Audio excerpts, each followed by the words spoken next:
And I'm going to explain the appendicular skeleton. First, we're going to start with the pectoral girdle, which forms the shoulder. It consists of the clavicle and the scapula.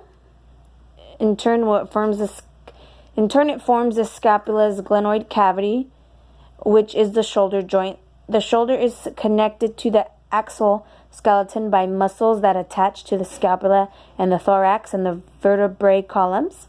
Next is the pelvic girdle, which consists of the hip bones and the sacrum.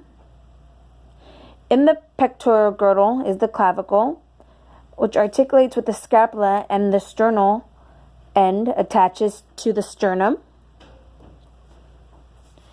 To explain the scapula, you have the coracoid process, the acromion, the glenoid cavity, the subscapular fossa,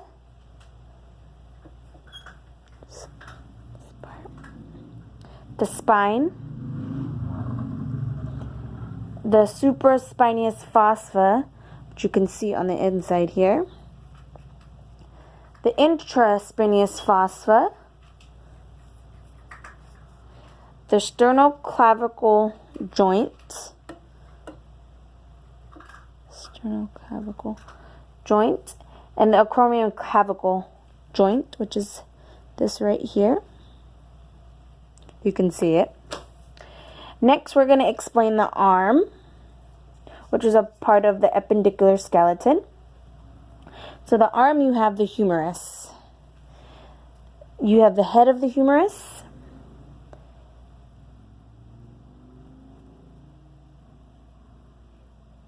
The greater tubercle.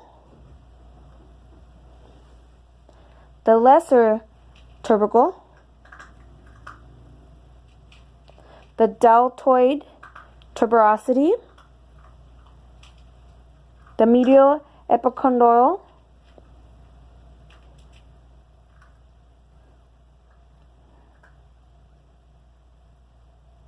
the lateral epicondyle,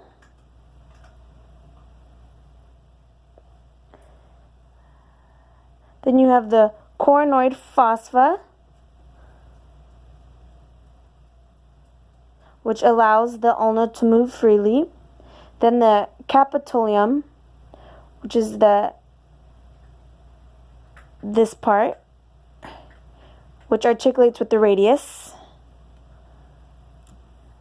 Then you have the trochlea, which connects to the forearm and articulates with the ulna. So it's this part right here. And then the ocrine fossa, which is over here. It's the ulna sits here to allow movement. Next, we're going to discuss the forearm. You have the ulna. Well, let's point at it right. The ulna. And the ocrine, which is this. Let's turn it over. This. And the coronoid process is this. Next, we're going to explain the radius, which is this bone.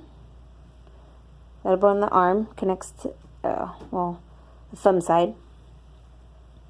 Then you have the head of the radius. And the radial tuberosity, which is this. You can see it. This part right here. This little part sticking out. And then you have the styloid process, which is this part right here is the styloid process. Next, we're going to explain the carpus. So as you can see, the carpus, I did number them to make it easier for you to see. So number 1 is the scaphoid. Number 2 is the lunate. Number 3 is the I have a problem with this word. Triquetral. Number 4 is the pisiform. And then in the distal roll, you have number 5 was the trapezium. And then you have number 6 was the trapezoid. Number 7 is the capitate.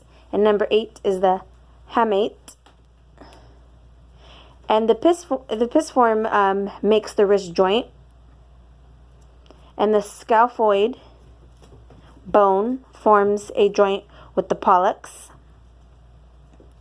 And the metacarpals, let's get a good picture of these. So these are the metacarpals. And then you have the phalanges. Next, we're going to discuss the pelvic girdle.